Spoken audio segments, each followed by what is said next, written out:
ఆంధ్రప్రదేశ్లో కుల వర్గీకరణకు జనసేన సంపూర్ణ మద్దతు ప్రకటిస్తుందని జనసేనాని పవన్ కళ్యాణ్ శాసనసభలో తెలిపారు. చంద్రబాబు నాయుడు కుల వర్గీకరణకు ఆద్యులని ప్రస్తావించారు.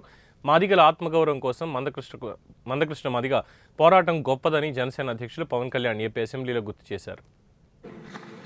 ఇది వీటన్నిటిని గుర్తించి మనస్ఫూర్తిగా ఈ రోజున నారా చంద్రబాబు నాయుడు గారి ఆధ్వర్యంలో ఈ రోజున ఈ ఎన్డీఏ కూటమి ప్రభుత్వం ఈ మా రిజర్వేషన్ వర్గీకరణ బిల్లుని మనస్ఫూర్తిగా జనసేన తరపు నుంచి మనస్ఫూర్తిగా మేమందరం సమర్థిస్తున్నాం అధ్యక్ష.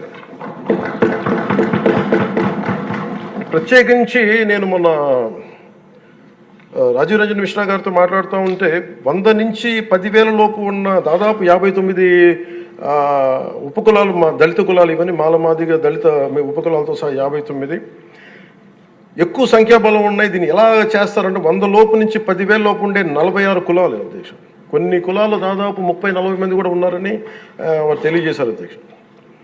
అలాగే ఈ సైంటిఫికలీ ఎనలైజ్డ్ ఎంపిరికల్ డేటాని 4 నెలల వ్యవధిలో గౌరవ ముఖ్యమంత్రి గారు బాధ్యత తీసుకొని మంత్రివర్గంతో ఒక కమిటీని ఏర్పాటు చేసి వన్ మ్యాన్ కమిషన్ గారు శ్రీ రాజీవ్ రంజన్ మిశ్రా గారి ఆధ్వర్యంలో నవంబర్లో మొదలై మార్చి 4 నెలల వ్యవధిలో దీన్ని డేటానంతా సైంటిఫిక్గా అనలైజ్ చేసి ఎంపిరికల్ డేటాని విద్యా, సామాజిక, ఆర్థిక, రాజకీయ, అంతర్గత వెనుకబాటుతనాన్ని వారు మూడుగా విభజించిన విధానం చాలా అద్భుతంగా ఉంది అధ్యక్ష.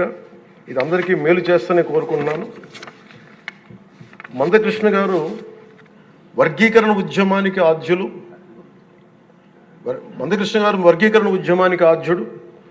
వర్గీకరణ సాధన పోరాట సమితి యోధుడు అధ్యక్ష మందకృష్ణ గారు. నారా చంద్రబాబు గారు సైబర్బాద్ సృష్టికర్తే కాదు, వర్గీకరణ రూపకర్త కూడా.